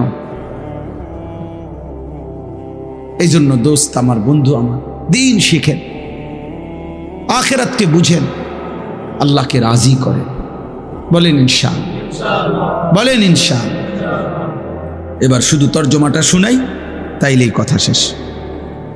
আল্লাহ তাআলা বলেন, ওয়ালিকুল্লি উম্মাতিন জাআলনা মানসাকান, সর্বযুগে সর্বকালে আমি আল্লাহ প্রত্যেক জাতি গোষ্ঠীর জন্য ইবাদত, কোরবানি, হজ, আমার বন্দিগি নির্ধারণ করেছি। অর্থাৎ ইবাদতের হুকুমবিহীন কোনো জাতি গোষ্ঠী ছিল না। তাইলে মানুষ মাত্রই আল্লাহর ইবাদত করবে, এটা আল্লাহ তাআলার চাওয়া। এই জন্য সর্বযুগে সর্বকালে আল্লাহ তাআলা মানুষের জন্য, বান্দার জন্য ইবাদত দিয়েছেন। কি দিয়েছেন? ইবাদত, ইবাদত দিয়েছেন। মানসাকান অর্থ কুরবানি, মানসাকান অর্থ হজ, মানসাকান অর্থ ইবাদত। আল্লাহ বলেন আমি প্রত্যেক জাতির জন্য কুরবানির বিধান রেখেছি, অথবা তরজমা হলো প্রত্যেক জাতির জন্য হজ্জের বিধান রেখেছি, অথবা প্রত্যেক জাতির জন্য আমি আল্লাহ নির্ধারিত কিছু না কিছু ইবাদত রেখেছি। আল্লাহ তাআলা বলেন প্রত্যেক জাতি গোষ্ঠীর জন্য আমি কেন ইবাদত দিলাম, কেন কোরবানির বিধান দিলাম, কেন হজ্জের বিধান দিলাম? লিয়াযকুরুসমাল্লাহ, আমার প্রতিটা বান্দা যেন আমি আল্লাহর নাম তার জবানে উচ্চারণ করে, এই জন্য। তাহলে আমার বান্দা মাত্রই, আমি যারে বানাইছি আমি তার কাছে চাই তার জবান দিয়ে আমার নাম উচ্চারণ করে। লিয়াযকুরু ইসমাল্লাহ, সে যেন আমি আল্লাহর নাম জিকির করে। তাইলে আমাদের সৃষ্টির সার্থকতা, আমাদের জন্মের সার্থকতা আমাদের জবানে আমাদের রবের নাম উচ্চারণ। এই জন্য ভাইয়া, যেই জিব্বা আল্লাহর নাম নেয় না, তো ওই জিব্বা কি কথা বললো আর? তাই আল্লাহর কোরআন যে জবান পড়তে পারে না, আল্লাহর জিকির যেই জবান করে না, নামাজের তসবিহগুলো যেই জবান পড়ে না, হায় হায়, তো সেই জবান আর বললো কি? দুনিয়ার বাকি কথাগুলো না বললেও চলতো। এই দুনিয়া ভোগ করা যাইতো। যারা বাস্তবিকে বোবা, মানে কথা কইতারে না, আপনি বলেন তো তারা দুনিয়া ভোগ করে না? তো তাইলে বোবা মানুষে বিয়ে করতে পারেনি, বোবা মানুষের বাচ্চা কাচ্চা হয়নি, বোবা মানুষে বিল্ডিং করতে পারেনি, বোবা মানুষে বাজার সদাই করতে পারেনি, বোবা মানুষে ভাত মাছ খাইতে পারেনি। তো দুনিয়া কোনটা তার অসুবিধা হয়েছে? বলেন না কেন শাকের ভাই, কি সমস্যা হয়েছে তার? কোনো অসুবিধা হয়েছে তার? তাইলে বন্ধু, দুনিয়া তো বোবা মানুষও ভোগ করতে পারে। তাইলে এই জবান কথা বলার সার্থকতা কি? কথা বলার সার্থকতা হলো রবের নাম।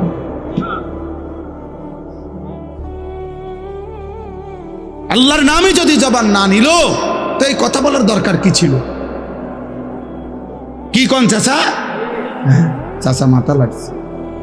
মাশাআল্লাহ, আল্লাহ হায়াত দারাজ করুন। আর রহমান আল্লামাল কুরআন খালাকাল ইনসান আল্লামাহুল বায়ান। আল্লাহ বলেন আর রহমান, মানে আমি আল্লাহ। রহমান কি? আল্লামাল কুরআন, আল্লাহ বলেন আমি রহমান, আমি আল্লাহই কোরআন শিখিয়েছি। আল্লাহই কোরআন শিখিয়েছেন। খালাকাল ইনসান, আল্লাহই মানুষ সৃষ্টি করেছেন। আল্লামাহুল বায়ান, কথা বলার পূর্ণ যোগ্যতা শিখিয়েছেন। সুবহানাল্লাহ। তাইলে এখানে একটা জিনিস দেখেন, আল্লাহ বলেন তিনি কোরআন শিখিয়েছেন, এরপরে বলছেন তিনি মানুষ সৃষ্টি করেছেন। তাইলে বিষয়টা কি আসলে কথার ধারাবাহিক হইল? আগে তো বলা উচিত ছিল তিনি মানুষ সৃষ্টি করেছেন, এরপরে বলা উচিত ছিল কোরআন শিখাইছেন। আগে সৃষ্টি নাকি আগে কোরআন শিখানো? আগে তো বানাইতে হইব, আগে তো তারে বানাইতে হইব, তাই না কি শিখাইব, তাই না কোরআন পড়বে। কিন্তু অথচ আল্লাহ বলতেছেন আল্লামাল কোরআন খালাকাল ইনসান। আগে বললেন তিনি কোরআন শিখিয়েছেন, এরপরে বললেন তিনি মানুষ সৃষ্টি করেছেন। এই কথার জন্য তাফসীরের মধ্যে লিখছে যে আল্লাহ যেন বুঝাইতে চাইছে, বান্দা শোনো, আমি মানুষ সৃষ্টি করেছি কোরআনের জন্য, এজন্য কোরআনের গুরুত্বের কথা আগে বলে নিলাম, আগে বলে নিলাম। এবার যদি বলেন আল্লাহ তো আল্লামাহুল বায়ান, আল্লাহ বলে ওই যে কোরআন শিখতে হবে, ওই যে কোরআন পড়তে হবে, এই জন্যই আমি তাকে কথা বলার যোগ্যতা শিখাইছি, নাই তো কথা বলার দরকারই ছিল না। হুদা ভাত খাইব, হুদা পেশাব করব, আর ঘুম যাইব, আর স্ত্রী মিলন করবে, তো এর জন্য কথা বলার দরকার ছিল না। জবানের উচ্চারণ ছাড়াই ওইগুলা করতে পারত। আল্লাহ আমাকে বুঝার তৌফিক দান করেন। লিয়াযকুরু ইসমাল্লাহ আলা মা রাযাকাহুম মিন বাহিমাতিল আনআম। এই যে এই আয়াতের প্রথম একটা গুরুত্বপূর্ণ অর্থ হলো কুরবানি। তাই জন্য আল্লাহ বলেন আমার চতুষ্পদ যেই জন্তুগুলো আমি আল্লাহর পক্ষ থেকে হালাল, সেগুলো যখন জবাই করা হয়, সেই জবাইয়ের মুহূর্তে আমার নাম বান্দা উচ্চারণ করে, তাকবীর পড়ে আল্লাহু আকবার, এই তাকবীর, এই জিকির, এই স্মরণ শুনবার জন্যই আমি আল্লাহ কোরবানির বিধান দিয়েছি। তাহলে কোরবানির মূল মাকসাদ গোশত খাওয়া নয়, কোরবানির মূল মাকসাদ জিক্রুল্লাহ, আল্লাহর জিকির। কার জিকির?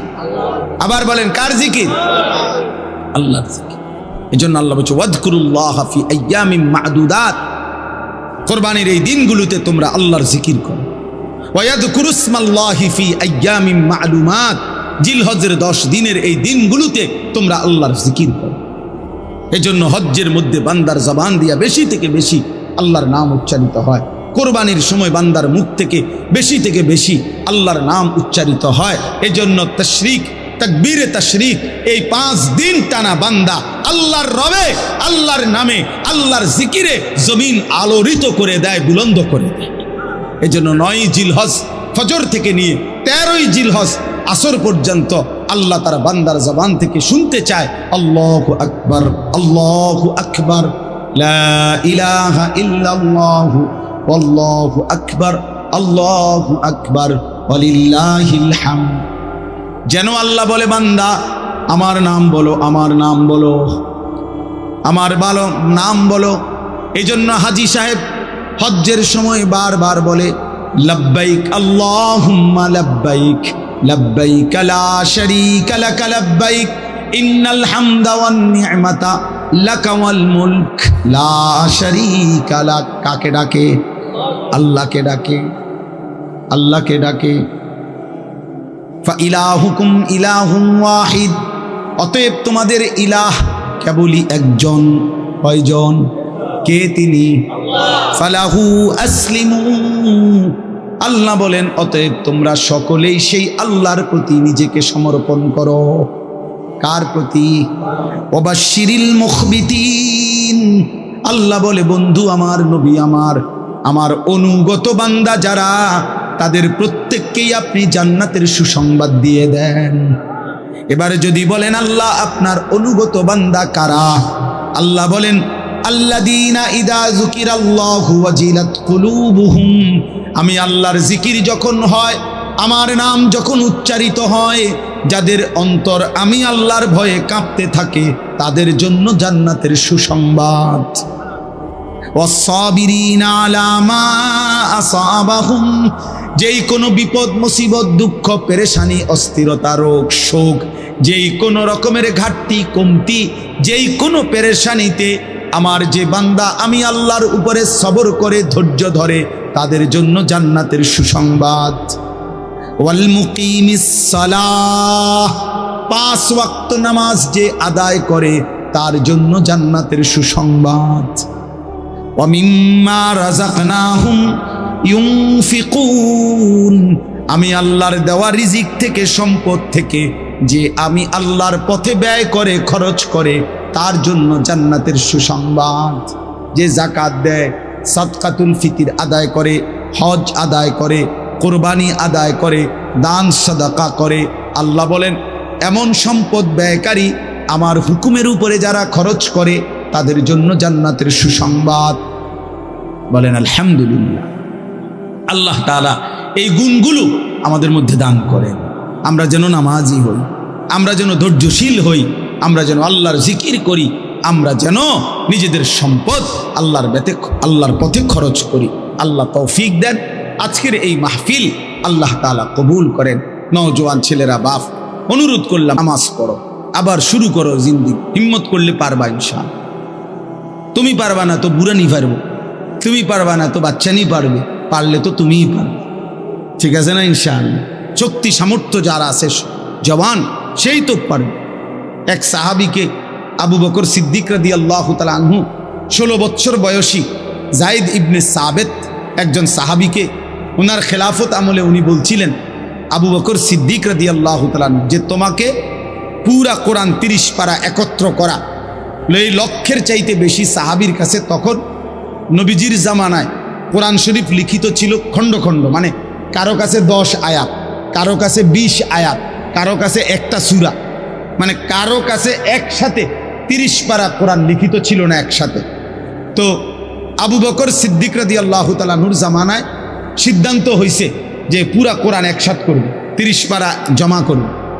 এখন এই লক্ষর চাইতে বেশি সাহাবী প্রত্যেকের কাছে যার কাছে যে দূর আছে সব একসাথ করা, প্রত্যেকটার পূর্বাপর যাচাই বাছাই করা, এগুলো বড় বিশিষ্ট সাহাবীদের থেকে আবার মুখস্থ থেকে মিলাইয়া নেওয়া, আবার এগুলোকে সিরিয়াল ধারাবাহিকতা ঠিক করা, এটা একটা বিশাল বড় প্রকল্প ছিল, কাজ ছিল। আল্লাহর কোরআনের সংকলন প্রথম কাজ। তখন এত বড় প্রকল্প এই সর্বপ্রথম করবে, এই কামটা দায়িত্বশীল প্রধানকে কারে দিবে?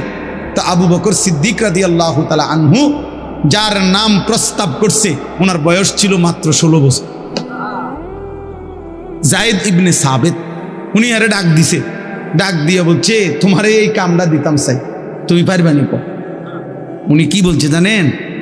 ছেলেরা শুনো বাপ, উনি বলছে আমিরুল মুমিনিন, আপনি যদি বলেন এই যে পাহাড়টা, এই সামনে যে পাহাড় আছে, এটা যদি কাইটা আরেকখানে স্তূপ দিতে, আমি তো এইটাও পারবো। যুবক পারবে না তো কে পারবে? নওজোয়ান করবে না তো কে করবে? রাত দিন বরাবর করে ফেলাম না। এবং ঠিকই উনি দিবান নিশি মেহনত করে এত বড় আজিম শান খেদমত তিনি তৈরি করে দিচ্ছেন। এজন্য পারলে কে পারবে? যুবক পারবে ইনশাআল্লাহ। আল্লাহ আমাদের নওজোয়ানদেরকে তৌফিক দান করেন, আল্লাহ আমাদের যুবকদেরকে জাগিয়ে দেন আগামীর পৃথিবীর জন্য, ইসলামের জন্য। সুবহানাল্লাহি ওয়া বিহামদিহি, সুবহানাকাল্লাহুম্মা বিহামদিকা, আশহাদু আল্লা ইলাহা ইল্লা আনতা, আস্তাগফিরুকা ওয়া আতুবু ইলাইক। আলহামদুলিল্লাহ। এইটা ছোট হাত ধরতে রেন। আলহামদুলিল্লাহি রাব্বিল আলামিন, আল্লাহুম্মা আনতাস সালাম ওয়া মিনকাস সালাম, তাবারাকতা ইয়া যাল জালালি ওয়াল ইকরাম। মাওলায়ে করিম আপনি মাফ করে দেন, রব্বে করিম আপনি মাফ করে দেন। রাত অনেক গভীর মাওলা, চারিদিক নীরব নিস্তব্ধ হয়ে গেছে। আল্লাহ অন্ধকারের কালো চাদরে পৃথিবীটা ঢেকে আছে। আয় আল্লাহ, আমরা অল্প কয়েকজন গুনাহগার গোলাম, বড় বেশি নাফরমান আমরা। পিছন দিকে তাকালে অন্ধকার ছাড়া আর কিছুই দেখা যায় না, গুনার নাফরমানি ছাড়া জীবনে কিছুই বলতে নাই। আজ রাত গভীরে মনে পড়লো আপনি ছাড়া মাফ করারও তো কেউ নাই মাওলা, আপনি ছাড়া মাফ করার কেউ নাই মাওলা। এত গুনাহ নিয়ে যদি ঘুম যাই, এত গুনাহ নিয়ে যদি চোখ বন্ধ করি, এই ঘুম যদি আর না ভাঙে, এই চোখ যদি আর না মেলে, এত গুনাহ নিয়ে কবরে যাব কেমনে মাওলা? আসরের ময়দানে দাঁড়াবো কেমনে? আল্লাহ, আপনার বন্ধুর সুপারিশ তো মিলবে না, হাউজে কাউসারের পানিও মিলবে না। আল্লাহ আপনি মাফ করে দেন, আয় করিম আপনি মাফ করে দেন, আয় রহমান আপনি মাফ করে দেন, আয় রহিম আপনি মাফ করে দেন, আয় গফফার আপনি মাফ করে দেন, আয় গফুর আপনি মাফ করে দেন। দেন মাওলা, মাফ করে দেন, মাফ করে। আল্লাহ আমার এই ছেলেগুলোকে মাফ করে দেন, আমাদের এই সন্তানদেরকে মাফ করে দেন, আমাদের এই কিশোর যুবক ছেলেগুলোকে মাফ করে দেন। ওরা বুঝে নাই মাওলা, ওরা বুঝে নাই মাওলা, ওরা বুঝে নাই মাওলা। ওরা অনেক দিন হয় সেজদা দেয় নাই, আজ থেকে দেবে মাওলা। আপনি তৌফিক দেন, আপনি দিল বদলায়া দেন, আপনি দিল বদলায়া দেন, আপনি দিল বদলায়া দেন। ওমরের দিল তো আপনি বদলে দিয়েছেন, ফলে ওমর তো সাহাবা হয়ে গেছে। আল্লাহ, এই ছেলেগুলোর বাবা মা তো মুসলমান মাওলা, আপনি ছেলেদেরকে বদলে দেন, আপনি ছেলেদেরকে বদলে দেন।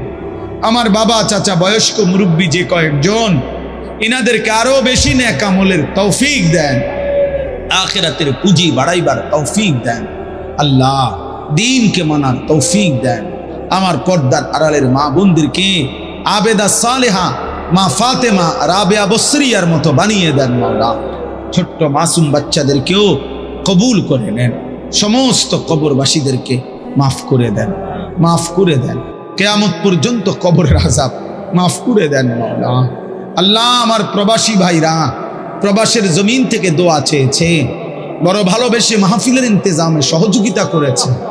আল্লাহ, একটা মানুষকেও আল্লাহ প্রবাসে কষ্ট দিয়েন না, বিদেশের জমিনে কষ্ট দিয়েন না।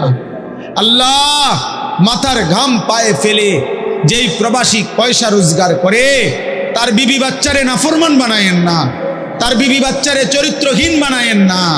আল্লাহ, আল্লাহ আমাদের প্রত্যেকের বিবি বাচ্চাকে নেককার বানায়া দেন, নাফরমান বিবি বাচ্চা দিয়েন না, বেহায়া বিবি বাচ্চা দিয়েন না। আল্লাহ, আপনার নাফরমান সন্তান দিয়েন না মাওলা। আল্লাহ, আল্লাহ, আয় আল্লাহ আপনি কবুল করে নেন, আপনি ঈমান আমল দান করেন, ইজ্জত আফিয়ত দান করেন, তাকওয়া তহারত দান করেন, হিম্মত ইস্তেকামত দান করেন। সেজদাওয়ালা কপাল দান করেন, কাঁদনেওয়ালা চোখ বানিয়ে দেন, জিকিরওয়ালা জবান বানিয়ে দেন, মোহব্বতওয়ালা দিল বানিয়ে দেন, সুন্নতওয়ালা বন্দিগিওয়ালা জীবন বানিয়ে দেন। আল্লাহ আপনার গোলামির হক আদায় করার তৌফিক দান করেন। আল্লাহ আপনার গোলামির হক আদায়ের তৌফিক দেন। আগামী জীবন সুন্দর করে দেন, আগামী হায়াত সুন্দর করে দেন, জীবনটা কাজে লাগাবার তৌফিক দান করেন। আল্লাহ এই মুহূর্তে আপনার ঘরের চারদিকে লাখো হাজি সাহেবান তাওয়াফ করতেছে, চোখের পানি ফেলতেছে মাওলা। আল্লাহ আমরাও যেতে চাই মাওলা, আপনি তৌফিক দান করেন। যারা পৌঁছে গেছে তাদেরকে কবুল করে নেন, যারা যেতে চাচ্ছে তাদেরকে সুস্থতার সাথে যাওয়ার তৌফিক দান করেন। আল্লাহ এই মজমাতে যত পুরুষ বসে আছে, পর্দার আড়ালের যত মা বোন বসে আছে, আল্লাহ প্রত্যেককে আপনি আপনার ঘর জিয়ারতের তৌফিক দান করেন, মদিনার বন্ধুর রওজা দেখবার তৌফিক দান করেন। আল্লাহ কালো গিলাফ দেখতে চাই মাওলা, সবুজ গম্বুজ দেখতে চাই মাওলা, আপনি তৌফিক দিয়েন, আপনি তৌফিক দিয়েন। আমার দেশকে নিরাপদ করে দেন, আমার দেশকে নিরাপদ করে দেন। আয় আল্লাহ প্রতিটা অসুস্থ বাবা ভাইকে, মা বোনকে সুস্থতার হায়াত দান করেন, রিজিকে কামাইতে হালাল বরকত দান করেন, প্রত্যেকের রুচিতে রোজগারে বরকত দান করেন। আল্লাহ যার যত নেক মাকসাদ আছে পূরণ করে দেন, অভাব দূর করে দেন, ঋণ দূর করে দেন, হার মুসিবত পেরেশানি দূর করে দেন। আল্লাহ আল্লাহ আল্লাহ আপনি কবুল করে নেন, আমার দেশকে নিরাপদ করে দেন, আমার দেশকে নিরাপদ করে দেন। আখিরি ফরিয়াদ, রাত গভীরে আখিরি ফরিয়াদ মাওলা, গাজা ফিলিস্তিনের মুসলমানকে বিজয় দান করেন, বিজয় দান করেন। আল্লাহ বিধবা মা আর কতটা কাঁদবে, এতিম বাচ্চা আর কতদিন চোখের পানি ফেলবে, আল্লাহ মোমেন আর কতটা রক্তে গড়াগড়ি খাবে। আয় মাওলা বিজয় দেন, মাওলা মাওলা আপনি বিজয় দেন, আপনি বিজয় দেন। আল্লাহ পাকিস্তানের মতো একটা বিজয় ফিলিস্তিনকেও দেন, ফিলিস্তিনকেও দেন, গাজাকে দেন। মোদিকে আপনি বেইজ্জতি করেছেন, নেতানিয়াহুকে আপনি ধ্বংস করে দেন, আপনি ধ্বংস করে দেন। ইসরায়েলকে ধ্বংস করে দেন, ইসরায়েলকে ধ্বংস, বেঈমানকে ধ্বংস করে দেন। আল্লাহুম্মা খাররিব ইসরাইল, আল্লাহুম্মা জালজিল ইসরাইল, আল্লাহুম্মা দাম্মির ইসরাইল, আল্লাহুম্মা আহলিক ইসরাইল, আল্লাহুম্মা আহলিক ইসরাইল। ইয়া রাব্বা মুহাম্মদ উনসুর উম্মাতা মুহাম্মদ, ইয়া রাব্বা মুহাম্মদ উনসুর উম্মাতা মুহাম্মদ। আয় আল্লাহ আমাকে মাফ করে দেন, আমার সন্তানদেরকে মাফ করে দেন, আমার মাদ্রাসা কবুল করে নেন, আপনার ঘর জিয়ারতের তৌফিক দান করেন। আল্লাহ আল্লাহ সারা পৃথিবী থেকে, সারা দেশ থেকে কত মানুষ আমাদেরকে মহব্বত করে, ভালোবাসার প্রত্যেকটা বাবা ভাইকে, মা বোনকে আপনি কবুল করেন। ভালোবাসার এই মহব্বত আপনার দ্বীনের জন্য কবুল করে নেন। রব্বির হামহুমা কামা রব্বায়ানি সগীরা, রব্বির হামহুমা কামা রব্বায়ানি সগীরা। রব্বানা হাব লানা মিন আজওয়াজিনা ওয়া যুররিয়াতিনা কুররাতা আ'য়ুন ওয়াজআলনা লিল মুত্তাকিনা ইমামা। হাসবুনাল্লাহু ওয়া নি'মাল ওয়াকিল, নি'মাল মাওলা ওয়া নি'মান নাসির। লা ইলাহা ইল্লা আনতা সুবহানাকা ইন্নী কুনতু মিনাজ জালিমিন। সুবহানা রাব্বিকা রাব্বিল ইজ্জাতি আম্মা ইয়াসিফুন ওয়া সালামুন আলাল মুরসালিন ওয়ালহামদুলিল্লাহি রাব্বিল আলামিন।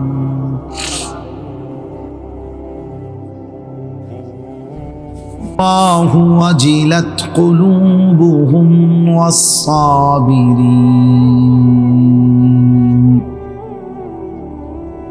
والصابرين على ما أصابهم والمقيم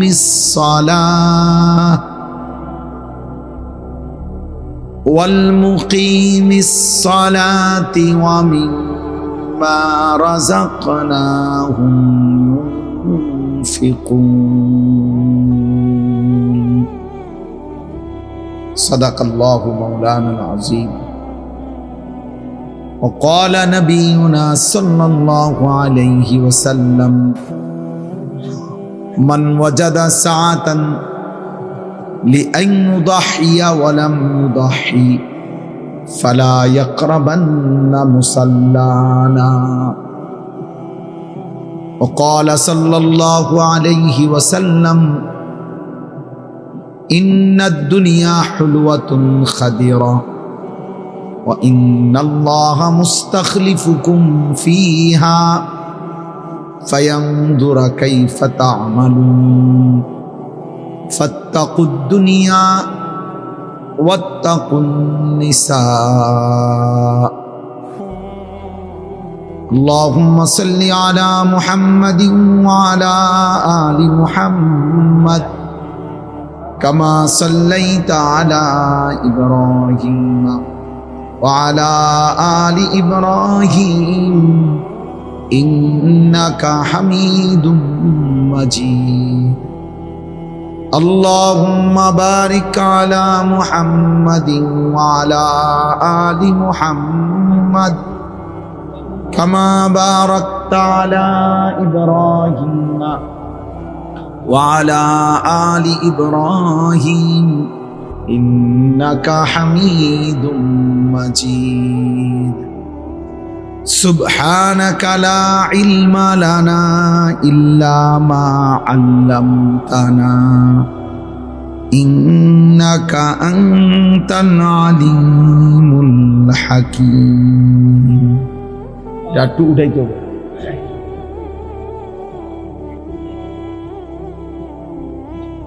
সামান্য একটু উঠাও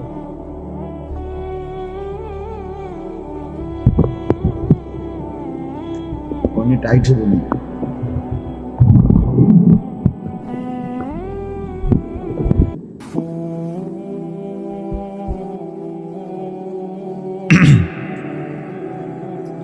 আলহামদুলিল্লাহ আল্লাহ পাক রব্বুল ইজ্জত জুল জালাল ওয়াল ইকরামের ফজল কারাম রব্বুল আলামিনের ইহসান মেহেরবানি দয়া আল্লাহ তাআলা আমাদেরকে আজ 24 মে 2025 রোজ শনিবার বিবাড়িয়া জেলা কসবা উপজেলাধীন মনকাশাইর নোয়াবাড়ি জামে মসজিদের প্রাঙ্গণে আজকের এই ইসলাহি মজলিসে আল্লাহ তাআলাই আমাদেরকে আসবার বসবার আল্লাহর জন্যই জমা হওয়ার তৌফিক দান করেছেন এজন্য সকলেই বলি আলহামদুলিল্লাহ। নওজওয়ান ভাই তোমরা দুই অটোর মধ্যে যারা বসছো তোমরা নামে আসো, নামো এদের নামো, আরো ভিতরে আরো আছে নামো, আমি ওইখানেও যারা আছেন ওর নামে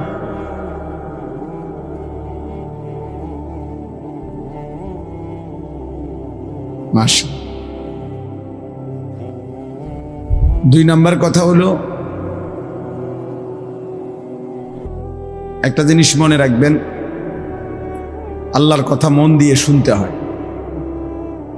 যে যতটা আন্তরিকতা নিয়ে আগ্রহ নিয়ে আল্লাহর কথা শুনে আল্লাহ ততটাই তার জীবনে বরকত দান। এই জন্য মোবাইলে হাতে ধরে রাখলে, এ হাতে ধরে যদি ভিডিও রেকর্ড করে মনোযোগ বসে না, এতে করে ওই বেচারার সারাক্ষণ ওই মোবাইলের দিকে নজর থাকে, ফলে সে আর কানে এবং দিলে কথা পৌঁছে না ঠিক মতো। এই জন্য দয়া করে কেউ একজন, আমি নিষেধ করলাম, প্রিয় ভাই, মানুষ বেশি বা কম এটা কোনো সমস্যার বিষয় না। আমি কোনো ইলেকশনে দাঁড়াইও নাই, আমি নির্বাচনী জনসভায় আসিনি, কাজে আমি ব্যাপক মানুষ দিয়ে করব কি? আমার তো এর দ্বারা কোনো ফায়দা নেই। মনে করেন 50,000 মানুষ একসাথে হয়েছে, এতে আমার কবর রাজার মাপ 4 লাখ। তাহলে এইটা বড় বিষয়। আল্লাহর কথা দিল দিয়ে শোনা দরকার, কম হোক বেশি হোক।